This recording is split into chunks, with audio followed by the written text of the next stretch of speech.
Init, dapat makakuha ninyo ito ng tubig. Mabusog. Dapat mabusog ng tubig, ano? Ito itong nasa hukay na ito. Kuya. Gawin ninyo, lakihan ninyo yung bilog niya. Para naiimbak, para at least yun, hindi po siya maliit lang po yung tubig niya. Kasi matutuyo yan eh. Tinan niyo, lagi siyang sa tubig kasi nasa baba lang pumupunta yung tubig. Ganun lang gawin ninyo. Ganyan gawin namin. Para tinan niyo ito yung nabubusog maganda yung kuha niya. Bulas niya. Mga 2 linggo pa. Pwede nyo na itong itasin. Okay na siya. Pero kitong ka lang siya, ano kaya?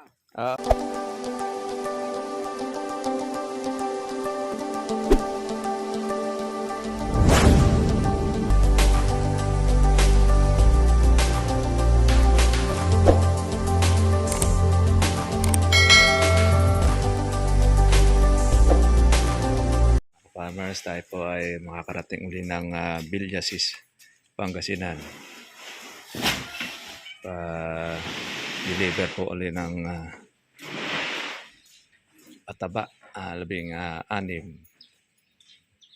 Yan. Marami na po pala kayong stock, ano? Okay, pagkakondya sa tagula, paghahanda.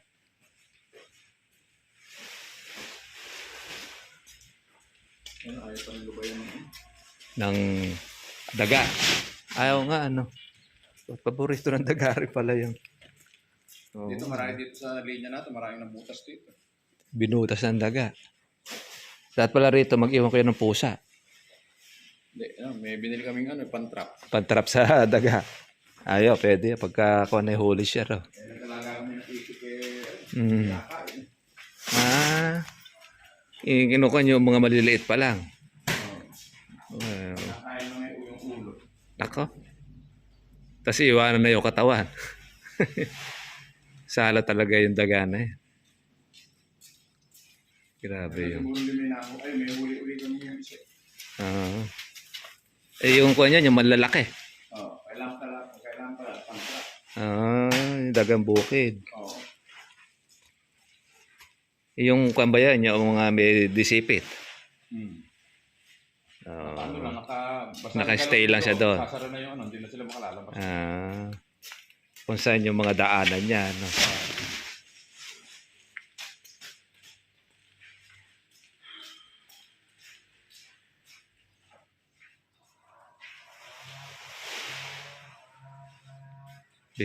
Bigat niya naman niya.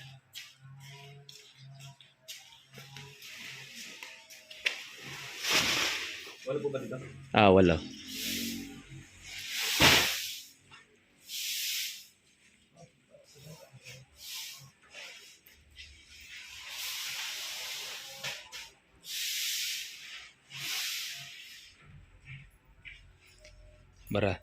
Marami pa yung mga bugbog na yan. Makakabuo pa kayo ng isang kalahating sako dyan. Sayang, no? Nasa ilalim pa naman yung gustong-gusto. Ano? Kaya yung isang kumuha yung kape, yung isa kong hindi masela. Kaya nalala ko lang sundot. Bagay, yun din naman yung quad eh. Kilo eh. Bukod lang eh.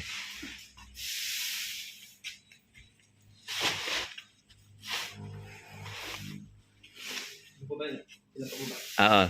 6 din eh.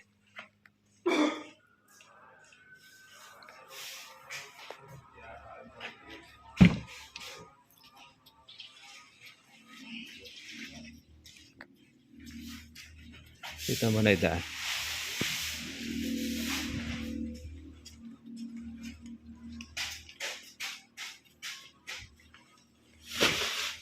Laglag mo na yung isa. Yan. Para magparehas.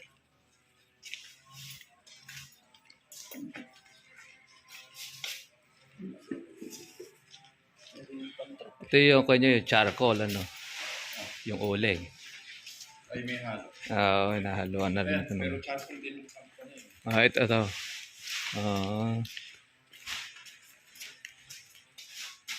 Yung charcoal mga ka-farmers ay kasama po yan sa mayroong pakinabang at maging pataba rin talaga sa lupa. Yun ang kuwan niya.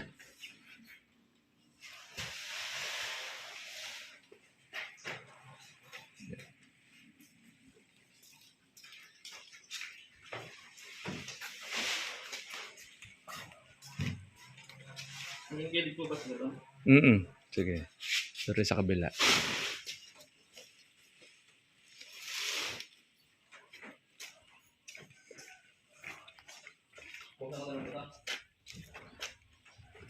Kaya ako nagbubukas. Lalaglag po ulit. Naglag mo na ulit.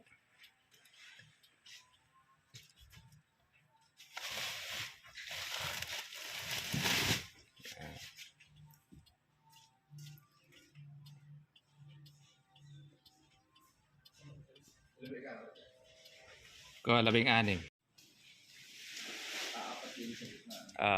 Ako yan. 6 plus 8. 14 plus 2. Sige, pasaheros. Ang mga pataba.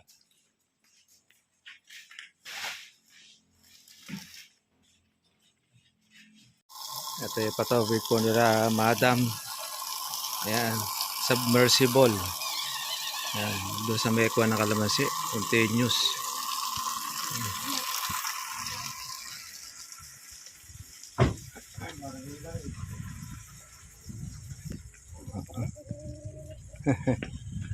Kuya, ito pong kalamansi ninyo, kung mo kasi ito yung naalikabukan, diligin nyo po pati yung dahon. Ay, pati taon na kaya. I-spray ninyo kasi magkukuha nyo, magbabalat siko Pag yan. sinabi nila, sir, mas masyadong madidikit. Hindi, ayos lang yan. 3x3 yan ng regular na suka talaga ng Sabi kalamansi. mo lang, mas maganda yung malayo. Ang kuwan nun, ang 4x4 kasi, mas mabilis tumayog ang kalamansi. Tapos pagka yun ay lumabog ng husto, hindi mo makupipitas na.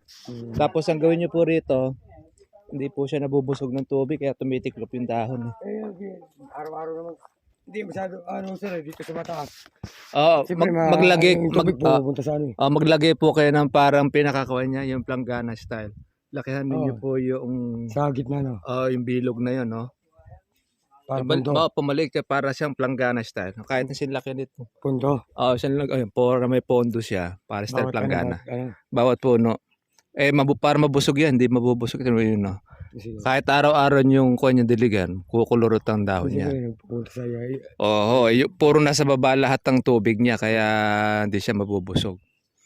Ganun din dito, yung mga manakaumbok, pababain nyo na, total naman tag-araw na. Para sa diretso. Eto, Tumingin na bayan. Oo. diligan ninyo to na kawan. Spray nyo to na kawan, ng sabon, ng Joy, o kaya noong dishwashing. Para malinis tong dahon na ito. Kasi kasi ito alikabok to, pag nadadaanan diyan pumupunta sa kalamansi. Oo. Yung wasingan namin no. Para malinis. Ay, meron kayong mga palakihin eh. Dapat talaga may Mainit kasi yan pag galing. Dapat biyagin tatay power spray. Oo. Biyagin tatay power spray. Pwede kayo mag-power spray pag maglilinis kayo. Pagkaon. Sige, kuya, tao, power spray lang. Power spray ninyo para po malinis yung mga dahon. Oo. Dahil pagka chargeable, hindi masyado kakalinis yan. Meron na kami parang power spray. Ayun pala, sakto-sakto. Ayan, tama-tama, makakaligo yan. Kahit hindi mo na niya lagyan ng gamot, basta yung sabon lang o dishwashing. Yung powder na. Oo, yung powder na ko, natunawin nyo lang siya sa tubig Okay. para malinis ang dahon niya. Ayan po mga ka-farmers ko, para maging malinis ang dahon niya. Tapos ay nuro na rin natin yung paraan ng patubig. Karoon siya ng parang pinaka-planggana style. Paimbakan ng tubig, at least mabubusog po yung kalamansi. Kasi malakas naman yung tubig nila. Ito, submersible. Para at least ko niya. Ayan, puputulin lang nila po yung medyo matataas na yun. Mukhang may mga kalamanda rin na iba. Kailangan matanggal yun. Putulin nyo kuya yung mga kalamanda rin. Yung malalapad ang dahon.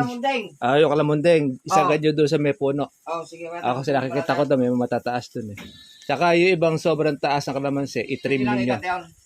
Para pwede na, nung, pwede na sir. pwede nyo nang trim siya. Kasi tatayog siya ng tatayog eh. Oo. Para at least nun ay magkuhan siya ng sanga. Ganun. Magsanga-sanga siya.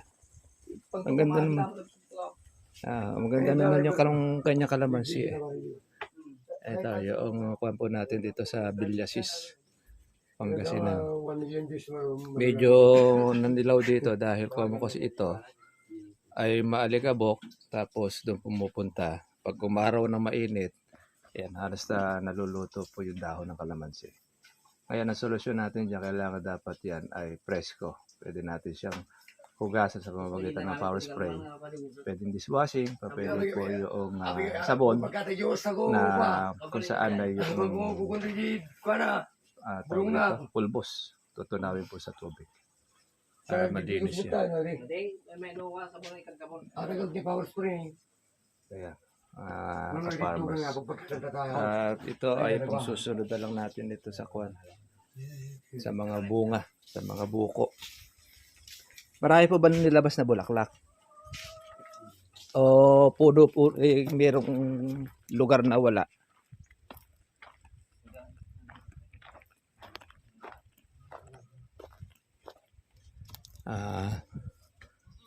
Ayan, may mga bulaklak pala iba. Mga tagtag na yung bulaklak, ano? Oo, naalis na ako yan. Oo, naalis na yung iba niyan. Ito lang naman ang madumi at Ah, balikabok talaga. Bali, ilang araw ang pagitan ng spray ninyo rito, kuya? Yeah, Oo, ilang araw ang pagitan ng pag-spray ninyo? bali ano lang. Ay, marami palang bunga sa gawin na yun, ano? Maraming bunga dyan. Oo, ayos pala eh. Pasok ka dito sir para makita mo. Oo, kaya pala dyan ay talagang kuha. Busugin nyo lagi sa tubig. Oh, tubig lang ba? Para at least oo, Hindi kasi makalaki. nagpapatubig po kami. Okay, oo. Yung mga matataas, gawin ng yung ganoon ang gawin ninyo. Magawa kayo ng parang planggana style. Oo. Ito nabubusog ang ano. Ayan na para makakuha siya. At least no, pagka maglalagay ka ng pataba, makakain na niya, hindi siya kakalat yung tubig. Para noon, doon yung ilalagay yung pataba. Ito, gaya nito. Pag naglalagas siya, ikuan ninyo yung tubig dito para siya mabusog. Pero doon hindi malaki masyado sir, malayo sa tubig. Doon sabi dulo, di ba naabot ng yun, tubig? siguro. Kailangan dapat doon ng focus din ng tubig din. Hindi rin umaabot yung hose doon. Maabot naman sir. Pero mahina na. Mahina na. Ay, sabihin nababago pala yung tulak na yan pagkakuhan. Mabago. Pagka tumataas na yung tubig. Ano yung At saka submersible yun, di ba? Yung hose pa rin mga singaw, dapat yung hose yan. Walang, yung Oo. PVC dapat sir. Hindi kailangan dyan, mag-produce kayo ng mga goma. Oo nga sir. Bili kayo ng goma ng truck. Mura lang yun, may 100 lang yata yung mga sirang interior. Oo. Gupitin ninyo. Marami na kayo Meron naman magagawa. kami pantali sir. Pwede pantali yan. Matibay pang pantali yan. Oo. Diba, sa gawin na ito, maraming bunga. Oh. May kabayan. Oo. Ito medyo malalaki yung bunga. Oo. Nagpo-foliar ba kayo? Anong color sir? Yung, meron. Oo, mag-sprayan niya ng foliar yan. Pero pwede yung brudan kuya. Parang mainit naman yun. Ang kwampo niya, kaya po siya magiging mainit, dapat makakwampo ninyo ito ng tubig. Mabusog. Dapat mabusog ng tubig Ito nasa hukay na ito. Oo kuya. Gawin ninyo, lakihan ninyo yung bilog niya. Para naimbak, para at least yun, hindi po siya maliit lang po yung tubig niya. Kasi matutuyo yan eh. Tinan niyo, lagi siyang sa tubig kasi nasa baba lang pumupunta yung tubig. Oo kuya. Ganun lang gawin ninyo. Ganyan gawin namin. Para tinan niyo ito yung nabubusog. Maganda yung kuha niya. Bulas niya. Mga 2 linggo pa. Pwede nyo na itong itasin. Okay na siya. Pero kitong kalamansi kaya? Maganda yung bunga. Okay siya. Basta kuha nyo lang, alagaan nyo lang ng spray. Para sunod-sunod ang bunga ninyo. Oo kuya. Para maganda ang Marami rin magiging bunga, harvest. Marami rin pong bunga. Doon sa gawin na yun, hindi masyado nakuha na, no? Nabubusog na tubig. Oo, kasi malayo kuya. Ano kaya ang solusyon yun? Pero wala kayo ibang pagkukunan bukod dyan. Wala na, pero may swimming pool kami doon. Oo. Nilalagyan namin ng tubig. Yun. Ay, Oo, dapat nandun. pagka itatapon nyo, dyan yung pandilig. Okay, di. Ayan o, dinidiretso sayang ko namin may madami pa naman bunga yung mga bata oh. Palagay ko lalabas na maraming bulaklak ito pagka natubigan Oo nga. yan. Saka sabayan nyo ng pataba. Oo. Kasi hindi pa niya nakakain pala mga pataba niya dahil nasa ibabaw lang, hindi siya nabubusog. Tingnan niyo yung mga busog sa tubig oh. Okay. Maganda ang kuha ng dahon niya. Yata oh, malabong siya oh.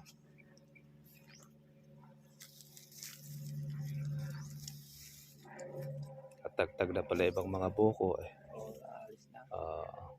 Ayan. Yung mga gawin na yan, oo. Doon, pababa dyan. Okay. Dito medyo nabibiti na sa tubig Oo. dito, ano. Pero aabot din dyan yung tubig. Maabot din naman. Ako matagal lang na. Matagal lang dumating. Oo. Oo, kasi dito na. Di ba naaagad? Hindi. Di naman, dire-diretso naman siya. Dire-diretso ko. Oo. Kaya ang kawawa doon, yun, doon sa dulo, ano. Hindi, abot din yung... Abot din tubig naman namin ang hose yan. Pero sa taas, pababa rin. Ganon. Yung mga nasa pantok, gawin nyo ganon. Gawa kayo ng hukay. Kanal. Kanalan namin. Para noon, punuin ninyo yon. Ng tubig. Para siya busog. Oo. Hindi siya kawana. Mm. Tinan mo ito, oh. Ang ganda na ng bulas nito. Oh. Ayan. Ito, pag nabusog ito ng tubig, lalaki bunga niyan. Kailangan nyo ito, ganun din ang gawin nyo rito. Hindi pa pwedeng pitasin ito, no? Hindi pa. Mga ilang... Mga kuwan lang yan. Mga mahigit 1 linggo. Oo. Pwede na yan. Pero pagka yan ay laging busog sa tubig, mabilis lumaki yan. Oo, kaya. Lilintog yan. Mahahabol pa natin sa presyo. Di balit, ano? Mm-mm. Dire-diretso kami magpatubig. Oo, kahit araw-araw. Ito, unlimited naman yung tubig nyo eh. Pero yung mga ganito kaya... Maganda yung bunga, marami naman eh. Yeah. Ayos ang kuha niya. Ano nga, basta't naalagaan nyo ng spray, marami nagiging buo. Para doon sa kawan. Linisin nyo na lang yung dahon nito pagkakawan. Pag kayo magpa-power spray. Paliguan namin. Paliguan ninyo. Kasi... Yung sabon na powder, ano? Sabon na powder. Kung wala yun, yung dishwashing, pwede yan. Oo. Para nun matanggal yung kuha power nito. spray? Ayun. Mas mabilis siya pagka power spray. Power spray namin Para maligo siya. Ito lang naman ang ito lang ko dyan, yung marumi. Oo. Ito lang. Pamo kasi ito daanan na alikabok. Mali ka po. Pero di ba, kunti lang yan. Okay lang yan. Babawi yan pagka mahuhugasan. Okay. Parang diretso. Ang ganda naman yung kalamansi. Ay mga farmers, tubig lang po ang kailangan nito. Para pagka natubigan na nabusog, magiging maganda ang itsura ng kalamansi. Marami siyang bunga. Ayan, pang suporta niya itong ano ito. Kataba. Ayan, shoutout natin ang mga taga Villasis, Pangasinan. Dito po tayo sa ating pong subscriber na nahiyang din po sa organic fertilizer po yung kanyang kalamansi. Pero lalong magiging successful, magiging maganda basta't pagka nabusog po ng tubig yung kanyang pong farm. Medyo hirap lang po sa tubig yung kanya dahil hindi rin nakakaabot doon sa medyo malayo. So, kailangan ito ng goma, ng hose para hindi siya tumutulo. Dapat dito gugupit. Ayan, may turo sa kanila po yung interior ng goma para yung diretso.